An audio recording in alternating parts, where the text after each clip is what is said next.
Welcome to Are You Not Entertained? Today's podcast is all about AI and how it affects the human brain.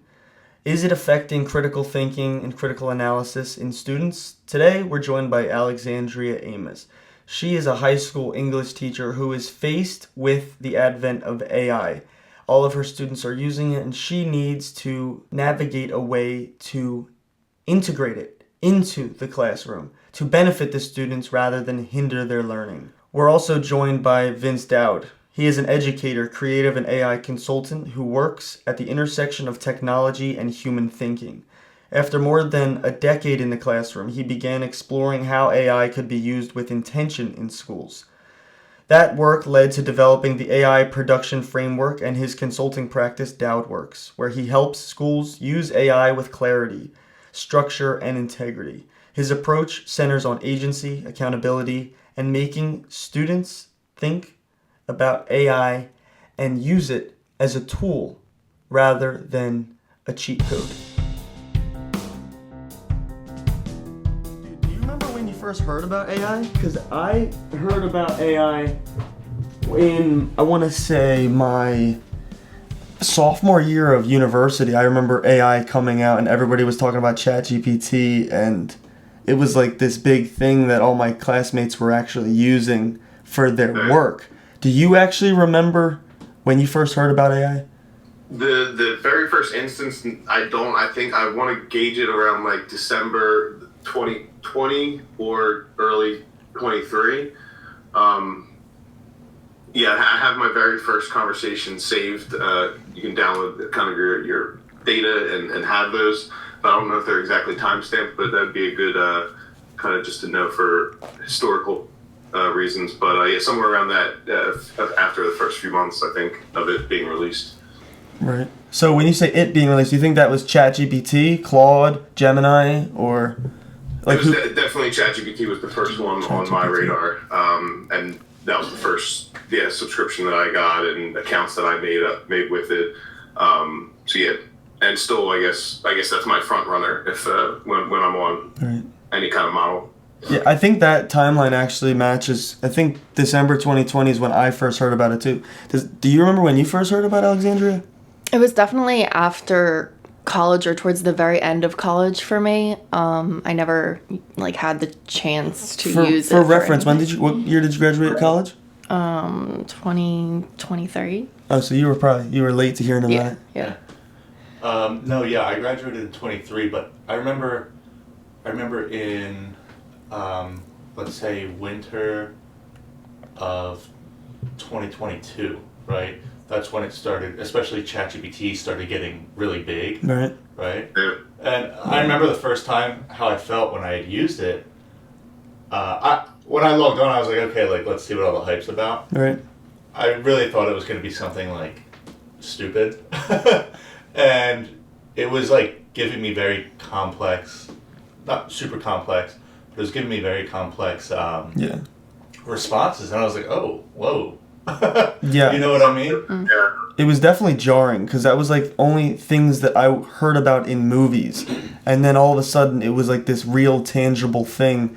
I remember my friend comes over and he actually, for reference, Vince, I'm actually a filmmaker, screenwriter, as a side job. And he comes to my house and he tells ChatGPT to write a short screenplay, a short film. And it whipped it up in 2 seconds. And I was like, oh my God. And he was telling me, it's coming for your job, dude. It's coming for your job. And I don't know if I actually agree with that today. So I guess I want to ask you, Vince, what do you feel AI's presence in society is today? I kind of know how Alexandria feels about it, but I wanted to ask you and get your insight on this. Where do you think AI plays a role in society today? Is it going to take jobs of creative people or teachers in the classroom, or is it going to be supplemented and added in as a tool in the toolbox?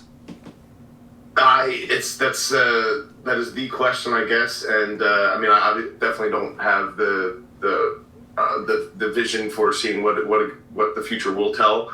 I have some conviction that it's going to be transformative in terms of as transformative as, say, what the Industrial Revolution did to society, what these kind of landmark inventions and technologies integrating into society.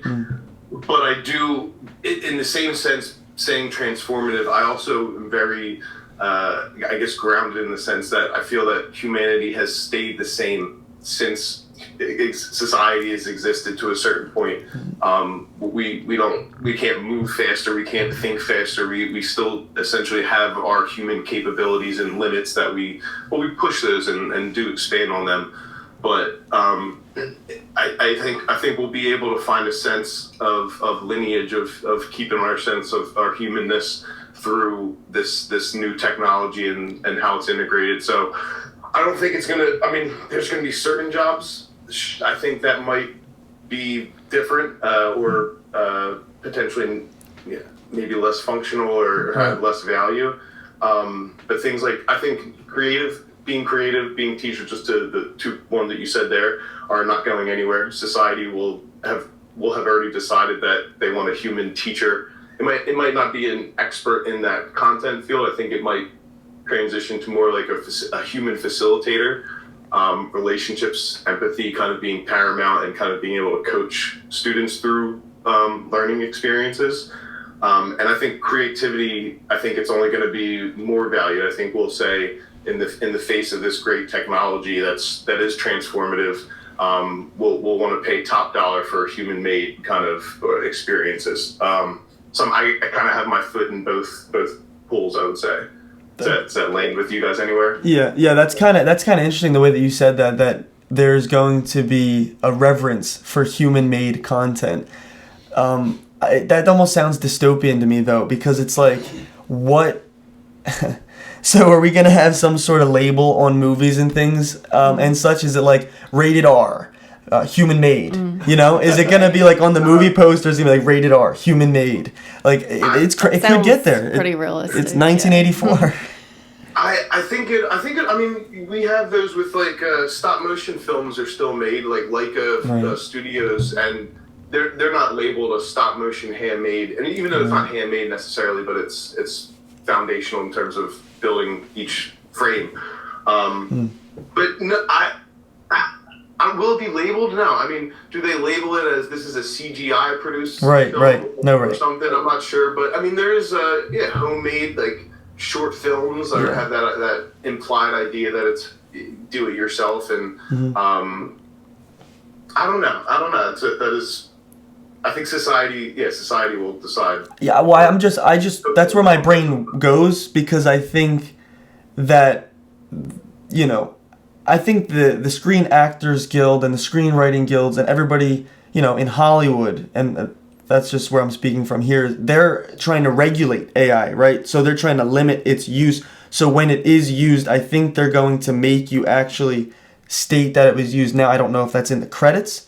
I don't know, as AI gets more advanced, you're going to have to talk about that before it's released. Like, I could honestly see that in the real world being a thing, like, no AI, and then somebody's like trying to use that as their marketing scheme to get people to go see it. I could totally see that, because there is a very divisive nature to AI. Some people hate it with an actual passion. Have you ever experienced that, Vince? Yeah. I mean, with teachers that I've worked with, I mean, it's been actually old school, new school. I've talked to students who are there's an even split of students who are like, nope, I don't want nothing to do with it. You can have it, drown yourself out with it, but and then other students who are just blindly all in. But yeah, no, I've come across those individuals. Yeah. But I guess to your point of I think things behind the screen are more up for grabs. And even to your point, the first instance that I really remember feeling just visceral about it was I was a video production, where I'm actually joining the classroom in September, going back into the classroom to be a video production teacher. So what I was for 8 years prior.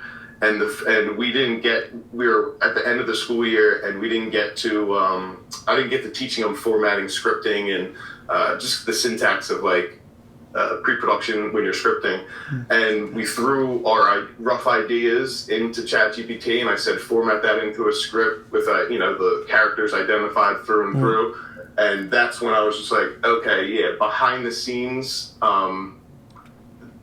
those things are going to be that much more useful and effective. And granted, yes, I didn't give them that experience to know what it was, but we didn't.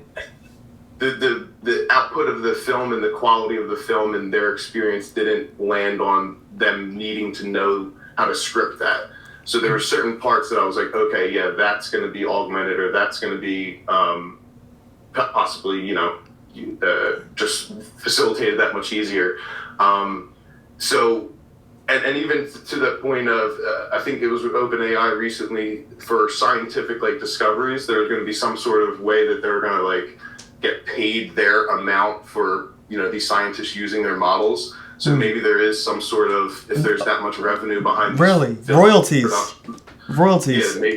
maybe there'll be this AI model, because it's maybe there'll be something in that, but it's definitely going to be used behind the scenes to full extent to save money, to pinch money, and I think people want credit for that, and it'll kind of expand on that. So then, Alexandria, I guess that brings me to you. What are your thoughts on? I kind of know a little bit, but tell everybody, what are your thoughts on AI, and what are your experiences with it in the classroom, being an English teacher in high school? Well, I actually just took a little course on AI for my school that I teach at, and they had us, it was a required thing for us to do. And in the course, it was interesting. There was a Stanford professor and philosopher talking about AI. I was watching his video, and he was like, a lot of people say, oh, it's just adapting to the calculator. It's just another technology that we're just going to adapt to. But he said, you can't believe that. You should not accept it as just a calculator that we're eventually going to adapt to and use, because he says, and this kind of stuck with me, he said he had a list of reasons why not to buy that. And a couple reasons were, one, we don't build relationships with a calculator. We build, if we're using AI to tutor us, we eventually will build this kind of relationship with that tutor of AI. Yeah. So we don't do that with a calculator. Also, another reason is we don't question our safety when using a calculator, where we might question our safety with using AI, because there's, they could have access to our information and things like that. And then another thing was the calculator is used just for, to punch numbers, where AI, you could use it for a calculator, but you could also use it for a million other things. It's not one streamlined, purpose.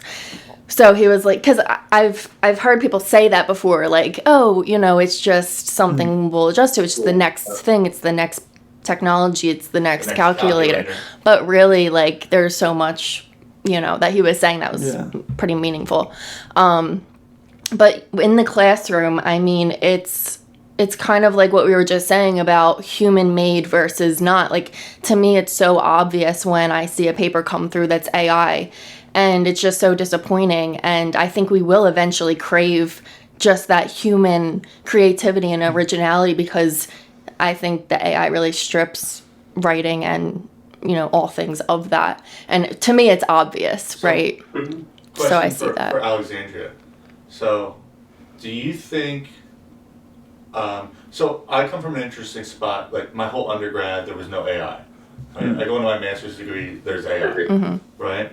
So, do you think, and I'll get to where I'm going with this, do you think AI can strip students of maybe critical thinking skills, or, does AI make people dumb? Right? Oh, absolutely. I mean, and again, this is all just coming from my experience as a teacher. I've been in the classroom for 4 years, and they've been using AI from the day it started sneakily, right? They're not supposed to use it. In the beginning, my first year or so, I saw more of not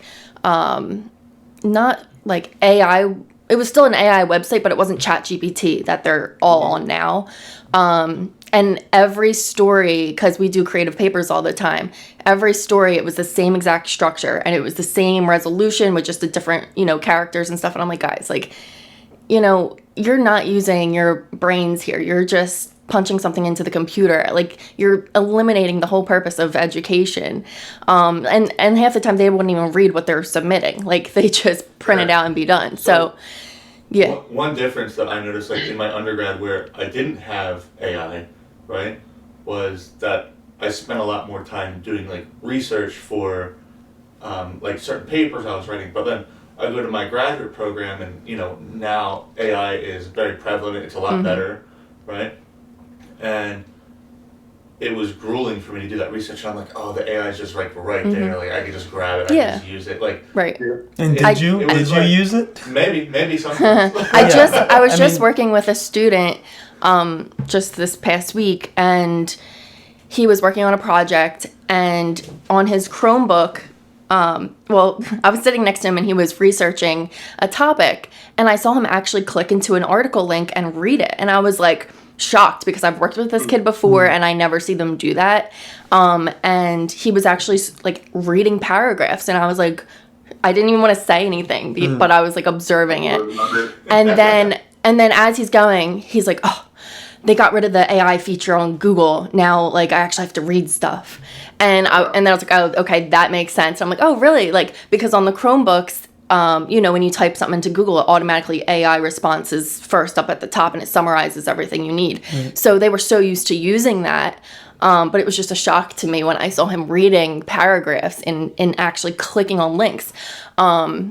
But then, I realized why, because I guess the school turned off that feature on Google, which I think is a great thing, because they're not going to learn how to read articles and search for, multiple sources and all that, when it just gives them the first answer. I just think absolutely they're losing these skills of critical thinking because they're so dependent on the AI, and they don't realize what that's doing in the long run. Vince, do you think AI is making people dumb? People who are using it in some of those ways that are being mentioned there are taking away and not giving them the space and the experience to grow. Yeah, and I guess therefore they're making them dumb. All of the above, which what you guys just said there. I guess it's making people dumb, and I think it brings people to this point of deciding your relationship. I guess I love that point that the professor was talking about. And it is something, there's bringing your relationship with this technology, and I think we have to choose, we have to understand that it is this vast, where you can get it to write an essay, you can get it to do research and so many other things. And I kind of have this analogy in my head. I feel like it's almost as if, say cats. There's wild cats, there's house cats, and there's outside cats. And they've survived in the face of our human intelligence, which is substantially greater than cat intelligence. But there's kind of, we can decide to be what type of cat we want to be. A wild cat saying, we don't understand this intelligence, so we're afraid of it, we don't interact with it. But we bite at this intelligence. There's the house cat that is just completely, yes, give me my food, give me my medicine, take care of me. And then there's the outside cat who kind of understands this relationship, and they can say, okay, I'm going to, go on my belly and get scratched when I want to. I'll give the sad eyes and get my food, but then I'll be able to retreat and go back to my natureness. And not that cats are making that conscious decision, but I think we can kind of, as humans, say, yes, in the face of this greater technology or this greater, say, intelligence, what level of relationship are we choosing to kind of go with that? And I think the sad thing is kids they're sold as it's because there was like Photomap, right? That was like an app that was literally a cheating app, and then ChatGPT is sold to students as a cheating app. And yes, it could totally be a cheating app, but I do think that, and I think in the system now, yes, the kids, they want the end product, they want the end essay, because that's where the grade is. So they're going to just fight tooth and nail to just, okay, you want the end product, you want this answer, this polished way, I'll give it to you that way. So I think there's part of it where the system needs to kind of put more value on the process. And I have this thought that if you're allowing AI in the classroom, you grade the conversation. So if AI is coming into the classroom in an English class during drafting period, and you're expected to use AI to get feedback and choosing to enter this relationship, you then, that conversation needs to show that you only provided your writing, that you questioned the sources, that you reframed the sentences in your own voice and manner. And the kids will go, the kids will fight. We like to think that they want to just learn for the sake of learning, but a lot of the times they learn just to get the grade. Right. And if we kind of not trick them, but if we change that target, or kind of replace that target with a different target, or add something in the mix, I don't know. I think there's ways to address all of that, but yeah, there's a lot of reality in kind of everything that's being mentioned right now. I think it's a really interesting thought to say that AI is... See, there's many ways we could go with this, because I almost lean towards, and Vince, you kind of touched on this earlier, that AI is changing everything, basically. But what I'm kind of getting at is, what if we don't need...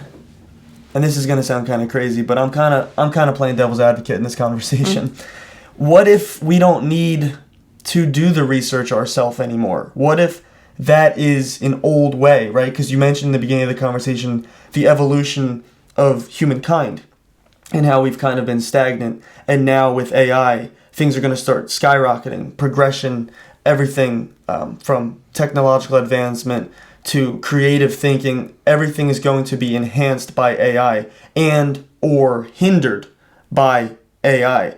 So what if that's the new norm? I think that's back to the calculator, though. I know, I guess. But because the AI replaces things that humans do. But I get that, and I get what you're saying with that, but it's like, what if we as humans are evolving in real time, right? You didn't used to have a relationship with your calculator, your textbook, even though you kind of did. You did have a relationship with your textbook, or whether you want to believe it or not, you did have a relationship with your calculator or your textbook. Okay, it might not have been like a hi, how are you, and the way that ChatGPT greets you, but you did have a relationship with your calculator and with your textbook. Like that textbook, your mom might have bought it for you, or you had to take out a loan to go get the textbook for university. I know that those textbooks are expensive as hell, and I had quite the relationship with the textbook in university. So I had a relationship with the textbook. Yeah, but it's kind of like one-sided relationship, and right, and it doesn't evolve and develop. Yeah, like you're like ChatGPT, like it learns you. I know. Learns you. Yeah. Mm-hmm. And it knows. But what if that is? Like. But what if that, dude? That's what everything's gonna be, right? Your phone knows you. Yeah. Your computers are getting smarter. They're knowing you. Mm-hmm. Everything is going to start to know us, and everything is almost gaining this sort of sentience. Yeah. So what if, as we progress, what if that is where we are going? Everything is going to start. Even your watch knows you, dude. Think about that. If you were to tell somebody from 1950, hey, your watch, it's going to know your heart rate. It's going to know the amount of steps you've taken. People are going to look at you like you're crazy. What do you mean? No, the watch doesn't know me. Like, you're crazy, right? So for people to say, like, the calculator, it didn't used to know you. Yeah, neither did your watch. Neither did your telephone. You used to just call people on an analog telephone. Yeah, I don't know. I see it all as like under one thing. Like the watch, the iPhone, it's all AI to me. Vince, so as you consult people, Vince, is that like, where's the line drawn, right? Because Alexandria just brings up a good point. She says her phone, her watch, it's all in the umbrella of AI. So when you consult teachers and professionals, where's the line drawn? I like to not have to try to focus on one, whether application or one AI model, because yes, it can be down to like, are you talking about a third party AI wrapper that's just using this technology under a certain another technology, or are you just interacting with the raw chatbot itself, or so I like to think it's just about kind of, you have to be aware, and that yes, it's integrated into everything, and you have to design your thinking to kind of assume that yes, verification is going to be needed with almost everything. That algorithm that you're getting in that video, you have to almost be able to verify that, is this a part of being shown to me from my search history? Is this being shown to me from a suggestion, from my ad history?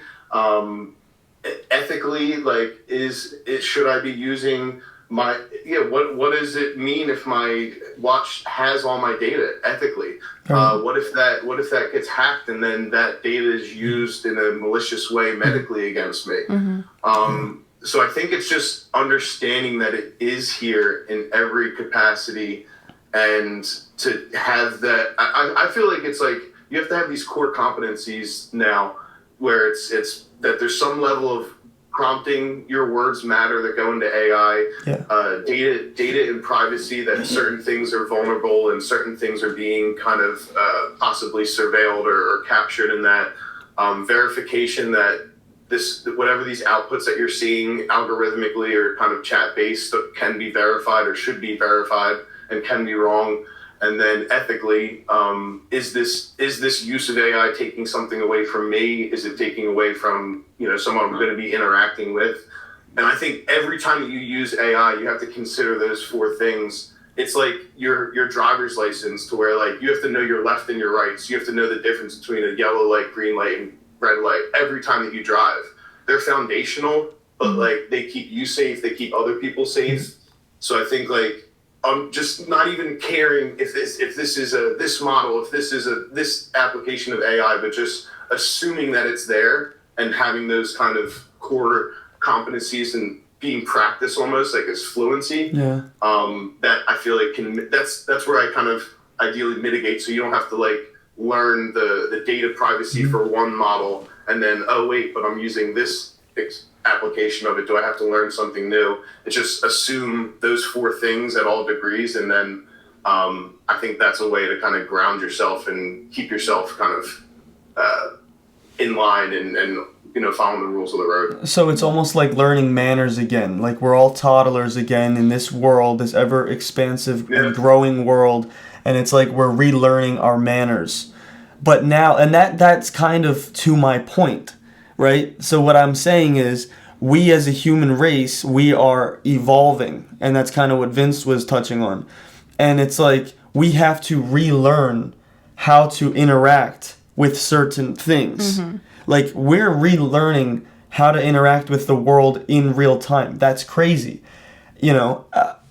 And Vince, you brought up the Industrial Revolution and everything, and with the advent of steam-powered engines and things like that, it's like, I find it hard to believe it. Obviously, I wasn't there. I don't know, and I'm not a history professor or anything of that sort, but I don't believe that it is true that humans had to relearn how to interact with the world due to the invention of steam power, or maybe they did. Maybe I'm wrong in assuming that, but in today's day and age, it's like we're relearning how to interact with our phone, our watch, our computer, because there is things that could happen malicious, there's good things that can happen. It's all because of AI that we're relearning, I don't know. I think that is the scary part of it, and it's going to happen. I think it's true. It's probably true then that people just very naturally took to it, but it did change the way that they were thinking, or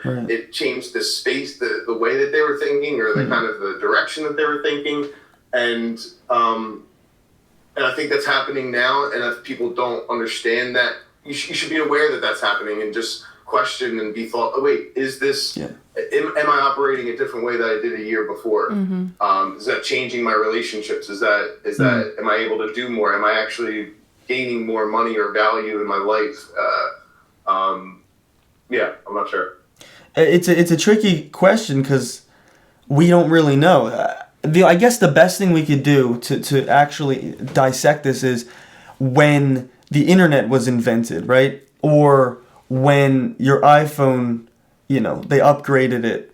So But then that kind of goes back to the calculator thing, doesn't it, Alexandria? Right. It's like this snake that eats itself. It's like completely a circular conversation that we're having. I did a lot of, Yeah. going back to the calculator thing, I did a bit of research before we came to this podcast, and I was curious, how did people view calculators, right? Right. When they came out. So I believe that was in the 60s and 70s where calculators became more mainstream, especially in the classroom, right? So I looked at it from a few different perspectives, right? Teachers absolutely hated calculators. And that's... Because they believed, and in somewhat they're correct, they believed it took away reasoning skills, arithmetic skills, right? And that's exactly the argument you're making. Who loved calculators? It was scientists at NASA. It was people who had to do large manual calculations. What are you going to say? But it's exactly people who already went through school, who already learned the basics. Of course, they're going to, and they should. But in the classroom, it's a whole different story. They need to learn the basics first, just like anything else. Well, that's what... Okay, all right. And then if you are a scientist, great, go ahead. Right.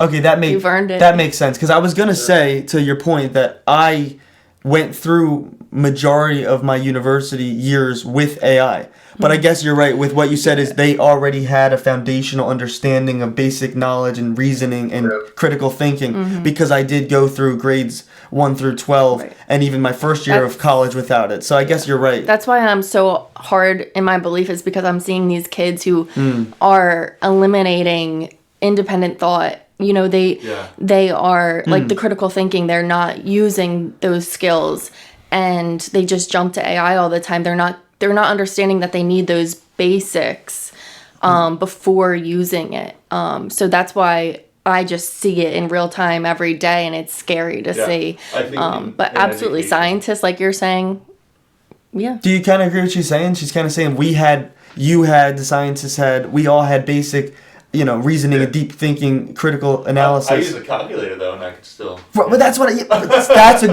So what do you mean? That's a good point. What do you mean? That's a good point. You used a calculator, but you first learned on paper 1 + 1 = 2. I guess so, but I Well, never nobody's did calculus teaching. by hand, though, Well, nobody's teaching the ABCs and writing through AI. Yeah. That'd be crazy. That's See, now that's where regulation needs to come in because what if that's where we're going? Yeah. They're gonna sit a kid in front of a screen, an iPad, and it's gonna be an AI.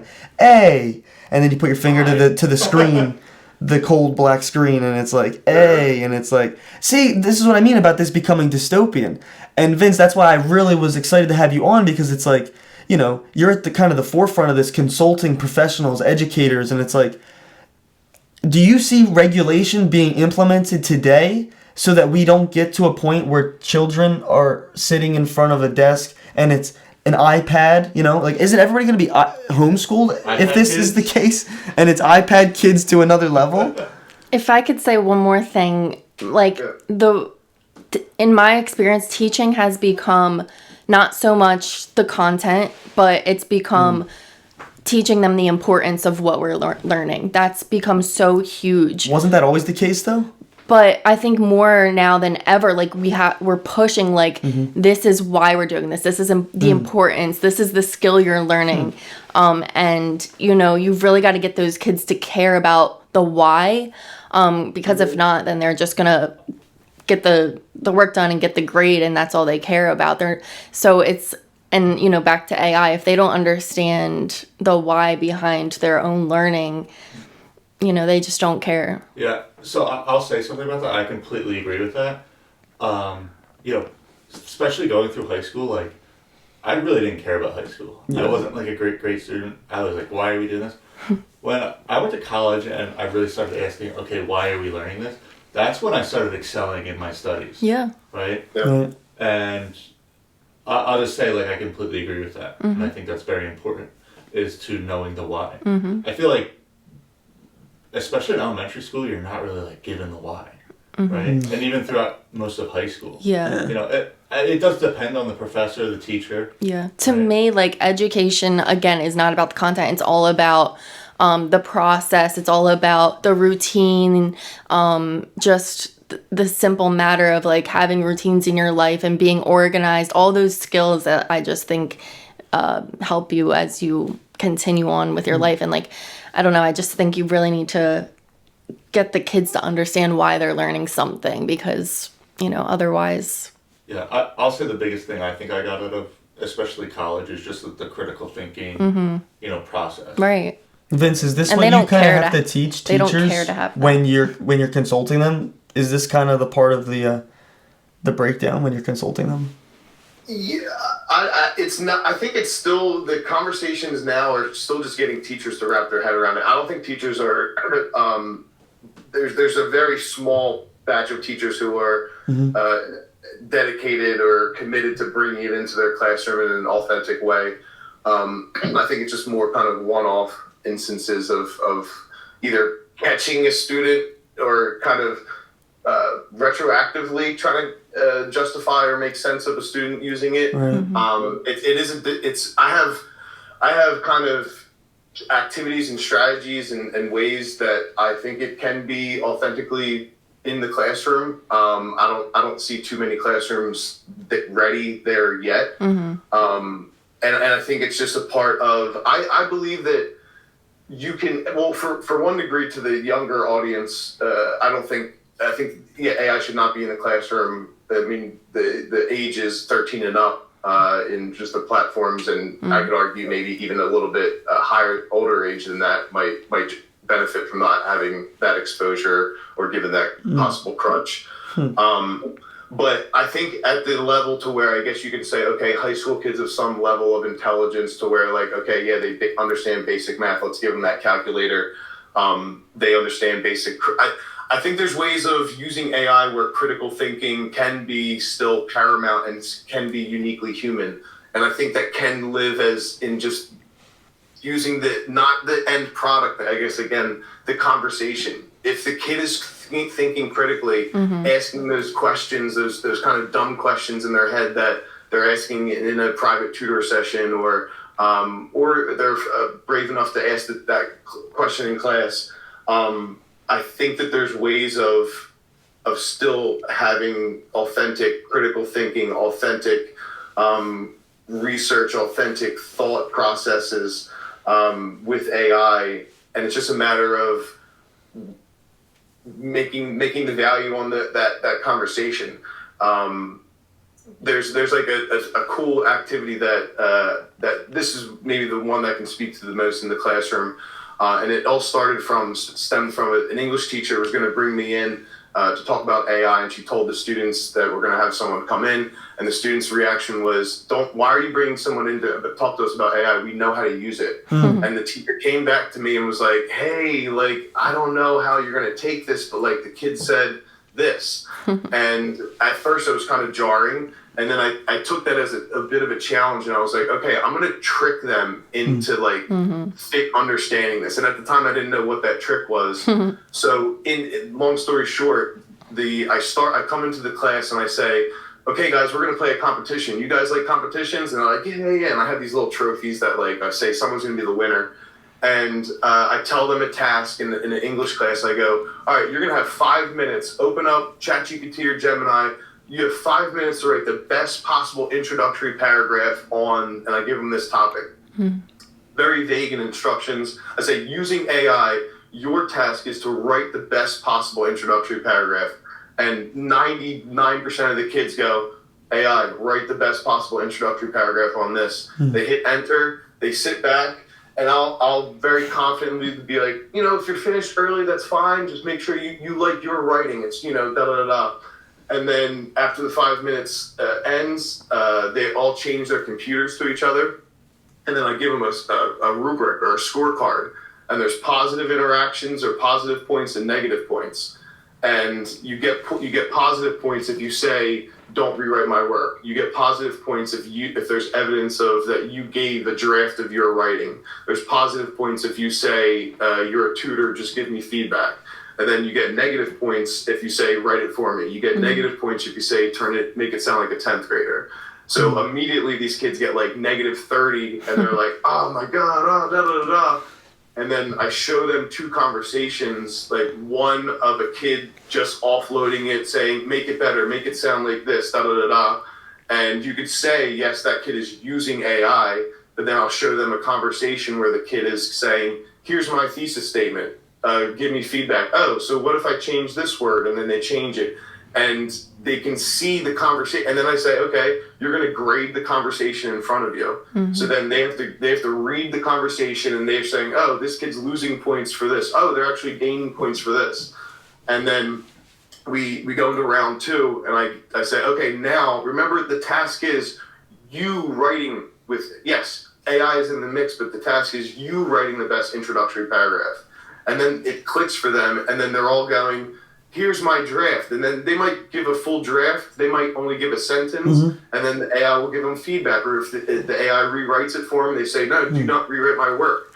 And then they have this, they know where the line is drawn in the sand, and the weight of that experience is held in the conversation.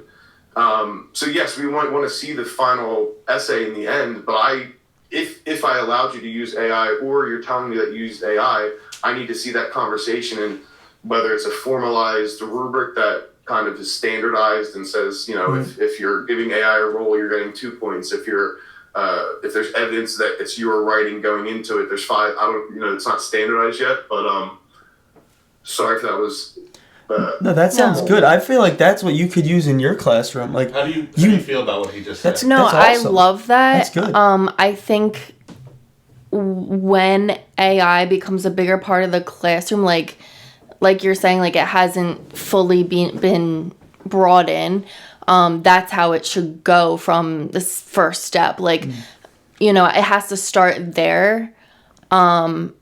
Because if not, if I would just randomly do this, on Monday, okay, they would do it for that assignment, but then they would just kind of fall out of it and go back to what they always do. Whoa. So I feel like they have to learn that process and that importance from whenever AI gets introduced. I don't know what grade, right? We said like 13, I guess, years old. But yeah, like I think that would be a great way to introduce and use AI in the classroom. Yeah. But like I said, for these kids right now who've already done so much like damage, and only care to just get that final result, like, yeah, I could give them an essay like that in every essay from here on out, but I still think it's like, I don't know. What if you add that to the grading criteria and you have to submit your conversation with ChatGPT with like almost like a works cited page? Yeah, no, absolutely. So you take the conversation and then, it's up to you, which then is more work for the teacher and the educator to then go through everybody's conversation. There's definitely holes in that. But that's what's important, like if you really care about them. Yeah, like I love that idea. I just think that needs to be like a school-wide, like sit down, this is how we're using AI in the school. And it has to start that way. So yeah, I could absolutely do that for the rest of my year, and it would help. But I still think they want that final result with other assignments or just anything else that they do. So Vince, like, what got you into, becoming a consultant? Like, what and where did you go for your extra schooling on AI? Right here. It's so I don't have a formal right. I don't have a certificate or a college degree in AI or machine learning or anything like that. It stems from, I guess, my professional experience. I was my recent job, my position right now. I was hired as an instructional technology integration specialist. Cool. It was a loaded job title, but I was coming from video production, so I guess it's been a kind of very natural flow. It was that 2023 school year where I was introduced to AI. My children were 4 and 2 at the time, just getting into school. I was using it for lesson plan formatting and just kind of things. It was transforming my workflow.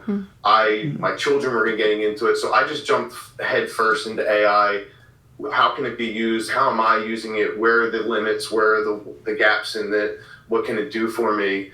And then I got hired as that position, this instructional technology integration specialist. So then I started doing professional development, after school, during school, specifically for teachers. Okay. So building presentations and slide decks and activities around that.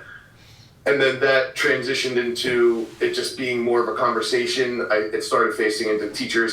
So then I guess in the school district, I was labeled as the AI guy, the tech guy to one degree. And then teachers were like, hey, no, come into my class. And at first it was I didn't have this framework of thinking. It was that moment when that teacher, before that activity, it was going to be this, hey, this is prompting. This is what AI can do. This is what you shouldn't do, very surface level.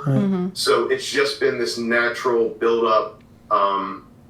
We did it, so that activity, to, I guess, scalability, we did that in front of every 7th grade, 8th grade, and 9th grade English student, or English class. And then kind of whatever 10th, 11th grade, and 12th grade teachers were up for it. So I think like 120 lessons of that pushed through. So that, and then that experience and that reality of seeing the kids like, oh, I get it now. And I had kids like email, I'm not a teacher, but so I had kids emailing me their conversations like, hey, Mr. Doud, look, I'm like, is this me doing it right? Am I using AI right? And it was never. It was, some of them were fantastic, but and it didn't even. It wasn't like this was 100% away, because even I remember this one girl, it was an honors English class, and I got to the point of where we went over the negative points, and it was make it sound like a 10th grader, and she was like, but why am I losing points for that? That's like that's smart of me to like use AI like that. And I was like, but you didn't like write it. And she's like, no, but like, I was like, but you didn't do anything to like get that output. And she was so baffled. So like, it does, even as much as I feel like it has legs, and it's been scaled out, and it's built, those experiences have led me to feel confident enough to provide service or offer services elsewhere. To your, I guess your point of, I forget what the question was there in the beginning, where like my use, how does this being used in my job? I forget. I'm sorry. Yeah, that's basically what I'm. Wait. That's where I'm landing there. Sorry about that. No, that was good. So then, Alex, that makes me want to ask you a few questions, because I remember within your schooling, I know doing this podcast with you, you've told me a couple things where you were actually, I don't think you said scripting, you were programming AI, or you were using AI within your schooling? Yeah, so, I mean, I have a degree in data science, and, right. You know, a few of the classes I took revolved around data ethics, AI ethics. How did they handle the AI? What were the parameters? It was mostly centered around the data itself, right? Data? So if you put bad data in, you're going to get bad data out. Which is what Vince is saying, and Alexandria is saying, right? Saying is right. If you put in trash, you're going to get trash out. Right. Right. And you do see this. I don't know if you've ever used Sora AI, but if you're not super specific with Sora, the video generation, you'll get like something completely different than what you asked. Right. Right? You'll get the idea, but it won't be put together well, like how you want it. With Sora AI, again, it's all about the input, right? It's all about the prompting, as Vince is saying. But mine revolved around data ethics, like how AI was used at Amazon, and it failed horribly. Right? It ended in lawsuits. They used top. What did they use? Their algorithm that screened resumes. It didn't like women, because there's fundamentally different ways that women and men write, and AI discovered that, and it took all the women's resumes and pretty much just trashed them. Right? So yeah, it's all about the input. My studies really revolved around the ethics around like the data itself. You have to make sure you have good data, right? But that goes back into, if you put trash in, you're going to get trash out. Yeah, right? That's kind of an interesting thought, because has anybody ever seen the movie Wishmaster?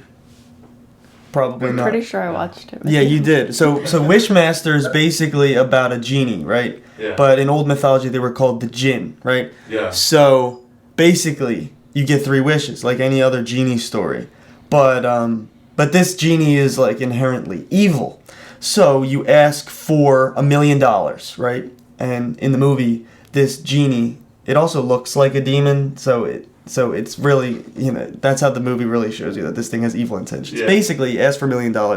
The genie then, like, kills your grandmother, or like puts your grandmother in a car, gets in a car accident. You get the inheritance of the $1 million. Yeah. So it's like, that's kind of what I'm hearing Yeah, you guys describing. With bad input, Right. you get bad results. So like, you can't just say to the genie, can I have $1 million? I want $1 million. It's like, okay, but you didn't say that there can't be any deaths, Right. there can't be any evil, that you can't, and so that's kind of what I'm getting at. It's like, this AI is a modern day genie, and if you put bad things into it, you're gonna get bad things out of it, and it could actually be hurtful to other people. Other people's work, because the AI could completely plagiarize or rip things from the internet or articles without citing properly.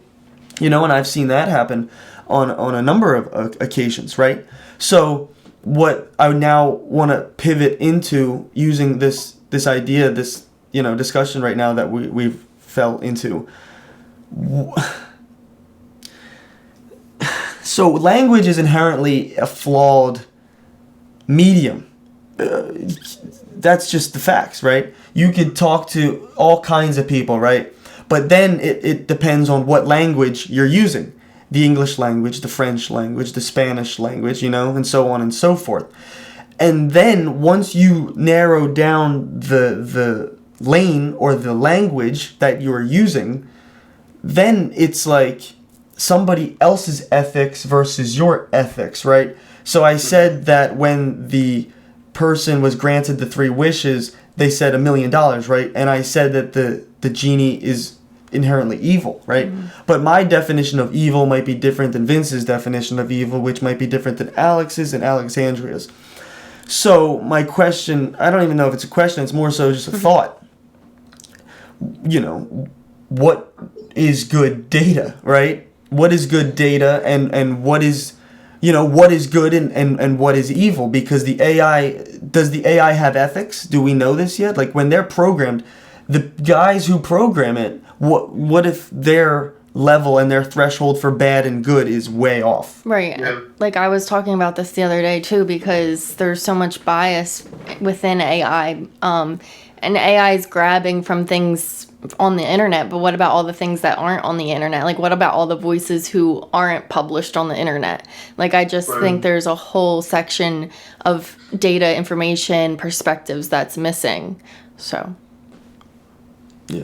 yeah. Yeah, no, lots of big companies are forming like ethics teams right now. So like in one of my What, like a focus group? no, they form So it's a group of people What that they are implement- going to try and get some No. sort of guidelines of ethics? yeah within that company. Like, Right. what kind of data is going to be used? Okay. How are we going to check this data? Right. IBM has I forget what the program's called, but I think it's free. But you can upload your data sets there, and it looks for like biases in your data set that might, had Amazon used that program, they might have seen that, okay, the AI, this data set biases like men, right? Right. Like you were saying with the. Yeah. So, an AI like ethics team within a company, people who are implementing it, they usually will have like an ethics committee, and that's you'll see that an AI ethics committee. Yeah, but humans are inherently flawed. Yeah. So there's only a matter of time before, a leak gets through a crack. And It's always then, going to happen, I feel. But that's the thing. So that's the thing. And Vince, I'm interested to hear your perspective on this, because with, AI is getting way more advanced. Like, even as we're speaking right now, somebody is somewhere making advances and programming AI to be even smarter than it is now.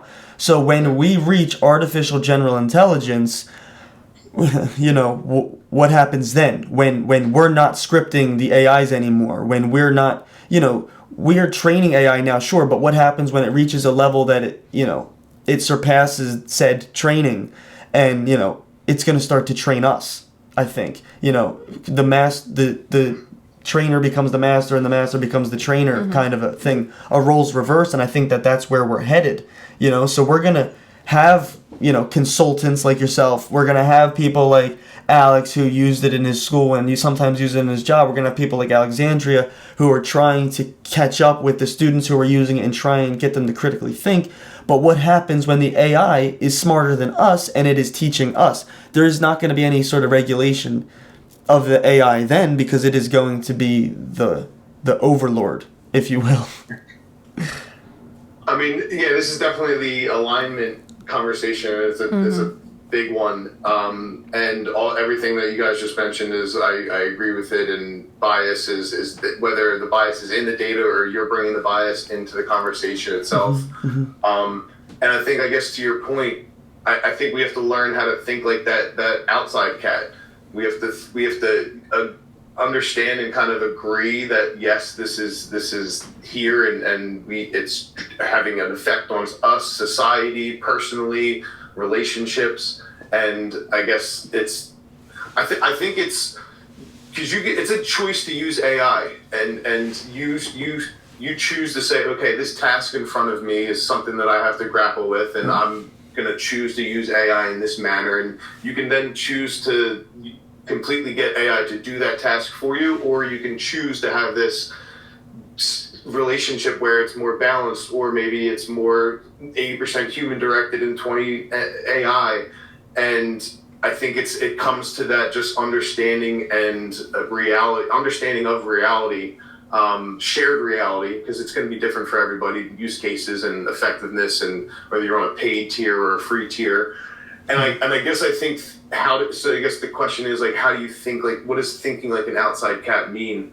And I think it's understanding the task in front of you, choosing to use AI, and then understanding how you're going to use AI in that moment. And I kind of frame it as these 5 AI modes. And I feel like they kind of encompass any use case for AI, and it's ideation, tutor, evaluator, tool, or simulator. And you understanding your task authentically will then inform you of like what level of AI should you be using. So if it's that the task is that you have to learn, you're going in for a new job and there's new information for you to pick up on, okay, that's the task. Okay, I'm going to use AI, and of those 5 modes, it'd be most appropriate for me to use AI as a tutor. And then I guess the next step further to that is, okay, what does that conversation look like? Are you asking those dumb questions? Are you being critical about the information that you're getting? Are you going back and forth and getting it? Say, so if I understand you correctly, is this my understanding? Or if it's that the task in front of you is that you have to create a logo for your kid's field hockey tournament. Okay.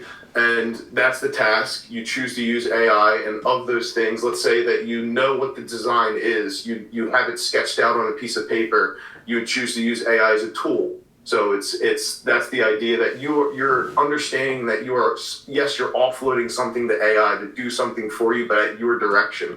So that conversation, there's 2 ways that you can use it as a tool. You can say, create me a field hockey logo for this tournament with no direction and ban out, trash, as Alex was talking about, trash in, trash out. You're going to get a generic, it might look somewhat good, but it won't really have any value to it.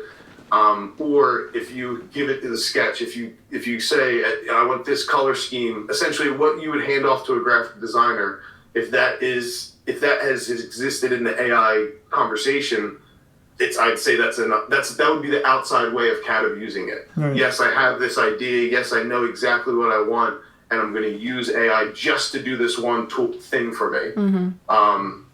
So I think it's understanding that yes, we're in this huge alignment issue. There's many ways that using AI can go.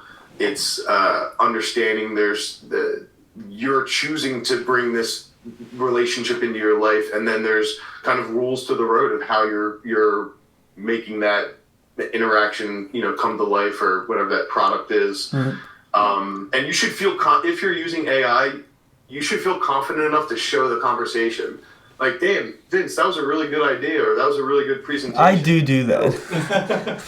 And I'd say that's a sign of like you feeling ethically, like you've approved, like you're ethically okay with it. You feel confident that the it's factual, and that your conversation would show that. So I think I want kids to be able to have that confidence. Like, yes, Mr. Doud, I used AI for writing this script, and it's amazing script, right? And here's the conversation to show how I directed it in every way. And yeah, I didn't format it, into the script, but like, check it out. And I want them to be able to say, and I use Gemini because it gives me more data privacy, or I use ChatGPT because it is the more intelligent model, and I needed more intelligence for this problem. And I want them to be able to speak about it openly, transparently, and I think that'll be a way that we can stay aligned in this misalignment or kind of chaos of alignment. So basically what I'm hearing is the humans have all the power, and it's our job to direct the course that we want to take, right? That's what it's kind of hearing. But to that, I then say, has anybody ever read I Have No Mouth and I Must Scream? Mm-mm. No, Vince? Does that blow up my whole theory? No, it doesn't. No, well, it doesn't. No, it's just, I don't think anything blows up anybody's theory about AI because it's so esoteric. It's like, everybody's got a different vantage point, and it's like everything is correct. So that's one thing about me. I don't say like you're wrong, I'm right. I don't operate from that. I don't. What is it? So I Have No Mouth and I Must Scream. Yeah. Mm-hmm. So I Have No Mouth and I Must Scream is about, it was actually written, don't quote me on this, 60s, I think.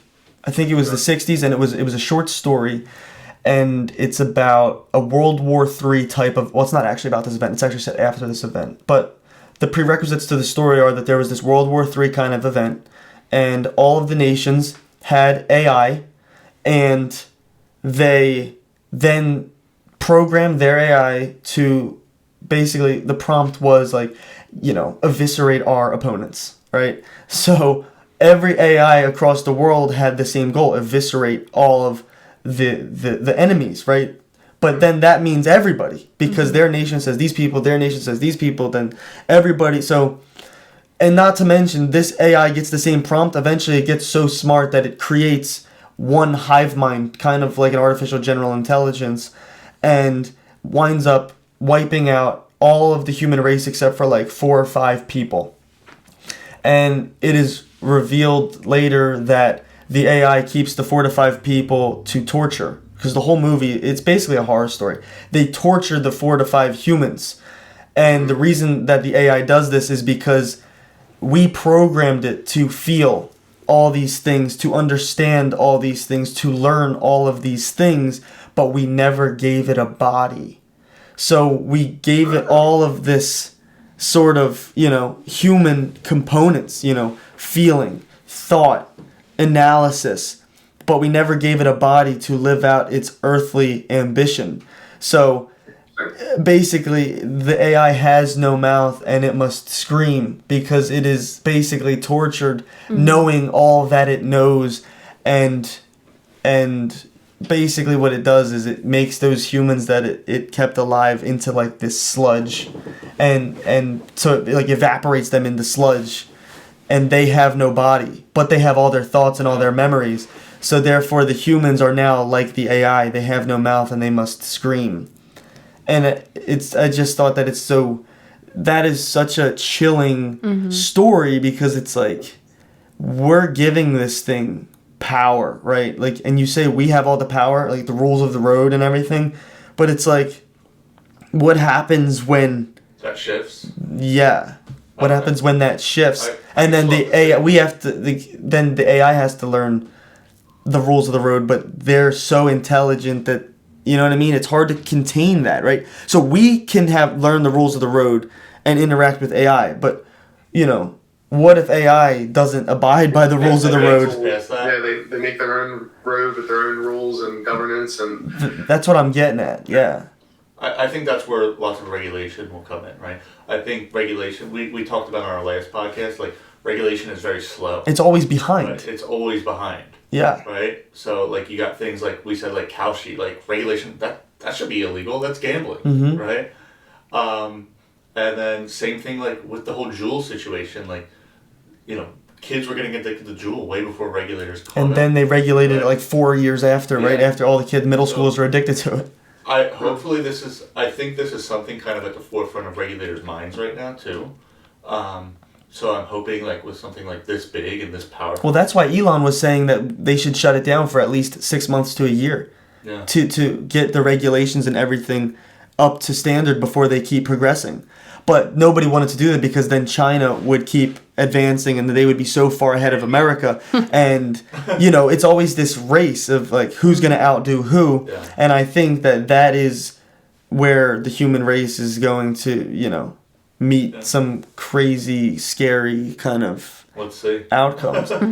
Yeah, let's see. But it's also like, what can we do as like the regular everyday person, or what can we do as educators in the classroom to kind of steer this ship in the right direction? Because somebody that Vince has in his class might make a film or a piece of art that affects, a regulator's mind, you know what I mean? Yeah. Or I might make a film that changes somebody's perspective, Because I think the way that we make change is through art and symbolism and learning, right?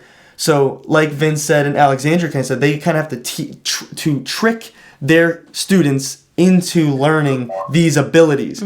So that's kind of the way I approach my filmmaking. It's like you have to trick the audience into watching this movie because it's about this action star or it's about this character who's so relatable. But then what are the lessons that he learns throughout the story? And then at the end of the movie, it's like, oh shit, like he was doing this. I could do this in my life. My relationship with my mom isn't that good, so then I should do this because the main character did this. And I just think it's up to us as educators and creators and that's not even to put us in a box. It's up to everybody as the human race to kind of steer this ship in the right direction. So I guess as we start winding down here, I want to ask you guys just maybe one or two questions before we wind down. I'll start with Alexander, then go Alexandria, and then Vince to wrap it out. Where do you guys think that AI is going? Right. So let's talk in the near future, the 5 years from now. Like, where are we going to be, Alex? I think it will be almost as like a personal assistant, right? I think everyone's gonna have AI in their back pocket. Like robotic assistants in the home, because we already have assistants. Like, we have digitally. That's already where we're at today, though. I'm asking you 5 years from now. It's not that. It's not that comprehensive and ingrained. Right. They're gonna ingrain and integrate it. Right. Integrate Alexa your life. with like a smarter intelligence, right? Right. Yeah. Yes, sir. Right. But on a personal side, I'd say if it's I would say this, maybe this might not be a daily grind thing, but if there's ever a moment where you have that spark of a lesson and you're like, oh, this is based off of, okay, yesterday's class ended like this, and this is how I'm going to redirect tomorrow, and you like have all these thoughts and like just rattling on in your head, I would go to AI and say, I'm going to provide you a brain dump of ideas for a follow-up lesson. Format the ideas, organize it, find out what gaps I'm missing, and then I would turn on the dictate, the speech to chat mode, and I would just word vomit your whole idea, every thought that's going on through your brain, and then in that moment you are using it as a tool, but you've already directed it with all of your thoughts, all of your ideas. This is my context. This is where I want the kids to go tomorrow. And we only have 25 minutes because we got an assembly. But I need them to get to this learning objective tomorrow. And I'm running out of coffee and I'm like stressed. I don't know. Like, so you're saying like a brainstorming session? And That's what it's for. Yeah. That's what I do with AI, and she laughs at it because she says I talk to it like it's like a friend or something. Like that's kind of all it is at the moment. Yeah. Like that's what I think should separate people with the AI thing. As I see she's biting her tongue. That's what it's for. It's for brainstorming sessions, like, and word vomiting into the thing and getting ideas back. It's basically like you're talking to a mirror is what I see, because I don't know about your experience, Vince, but Chad is very agreeable.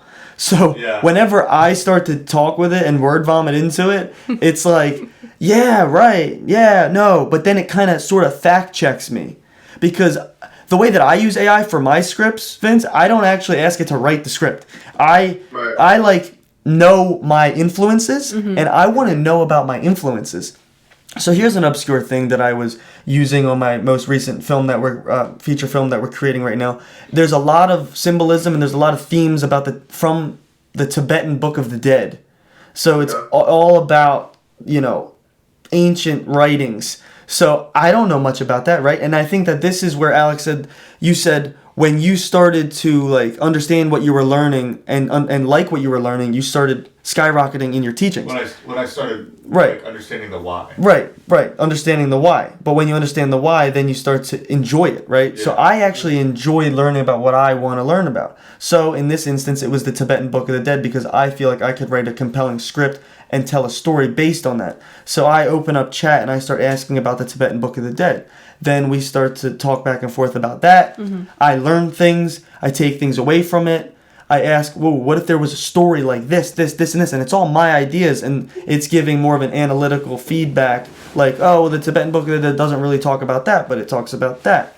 So I think that word vomiting that you mentioned is that's how I use AI, and I think that's the most useful way today, which brings me back to my original question, Alexandria, where do you think AI is in the future 5 years from now? Mm-hmm. Is it to where we can program it with more thoughtful, programmings or prompts, and then can you use it for grading? Like, do you see yourself using AI for grading in 5-6 years? I don't know about the whole grading thing. I mean, I would have to see how it plays out because right now, like, there's just so much bias and everything. Like, it's so funny because in the last class that I was just in about AI, it was like, oh, here's an essay by this kid's name and then this kid's name. And then just based on the names, like, they gave them completely different feedback, which was hilarious.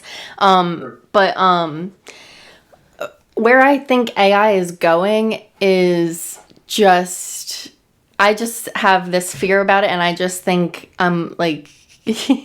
I just think we're not going to be able to know what is real and what is not anymore. I'm picking up a lot of what you're putting down and all this conversation. I guess to one point, I'm trying. Grounding where we're at right now, I think we already live in a world of mysterious unknowns. Like just nature itself, Mother Nature is, we can't imagine to comprehend the complexity of animals and ecosystems and nature and weather and all that stuff, and yet we as humans we come to some sort of like we create our own realities, we create these stories, we create societies and religions and entertainment to like make sense of all that.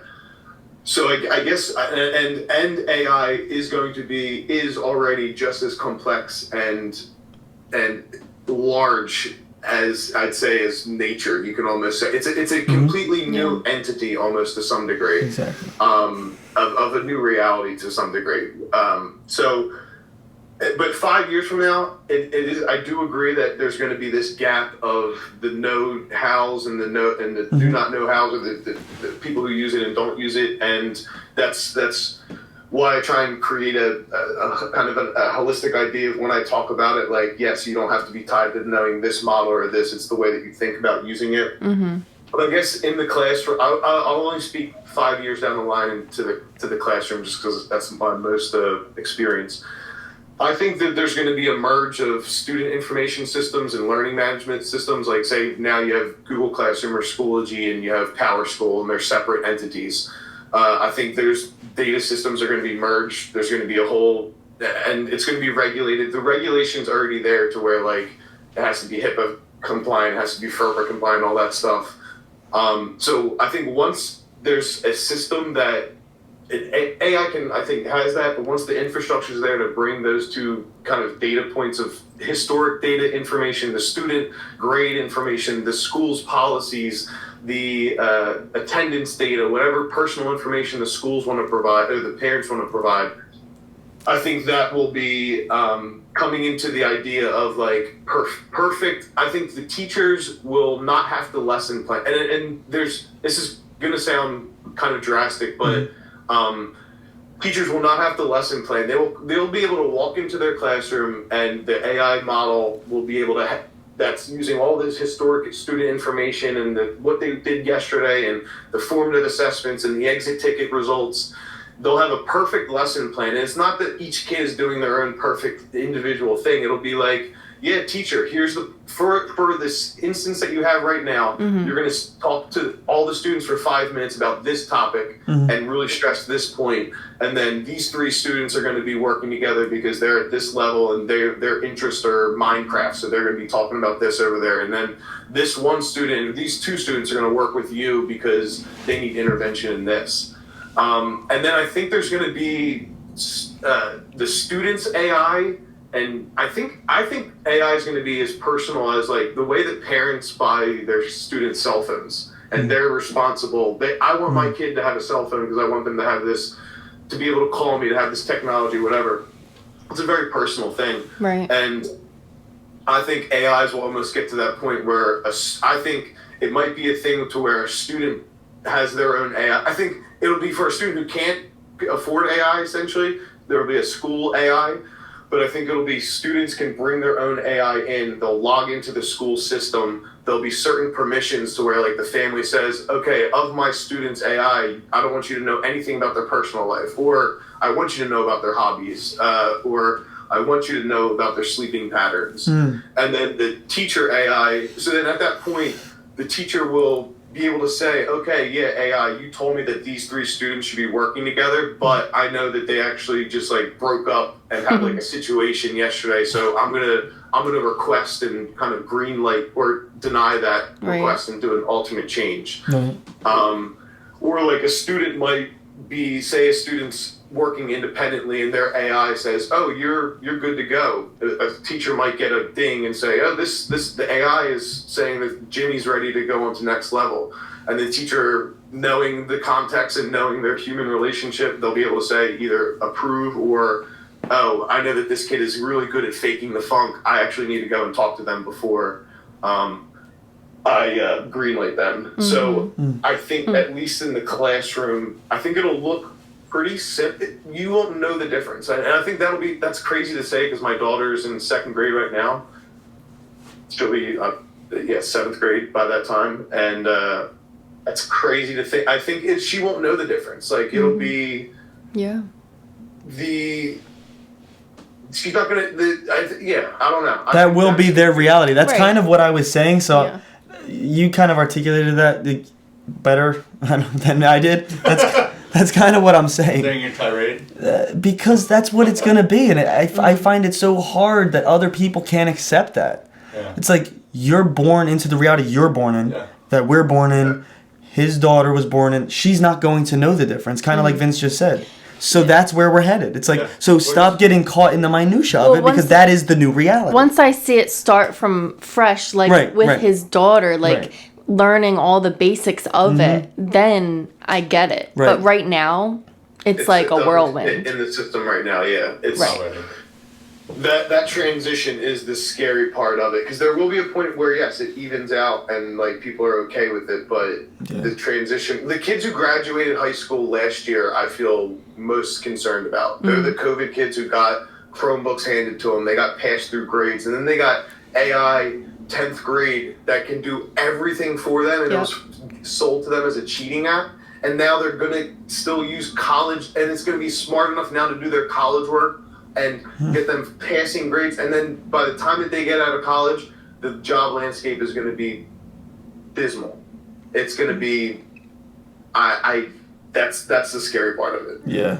Well, I thought we all brought some good points to the table today. We'll have to do this again because there's obviously still a lot left on the table. But that was really good, Vince. Thank you for joining us, dude. Yeah, thanks for having me. This was a really good conversation and all the different perspectives and everything. This was excellent. This was very cool. Alexander, thanks for doing this. Alexandria, thanks for doing this. I think we're going to leave it there, guys. All right. Right on. Cool.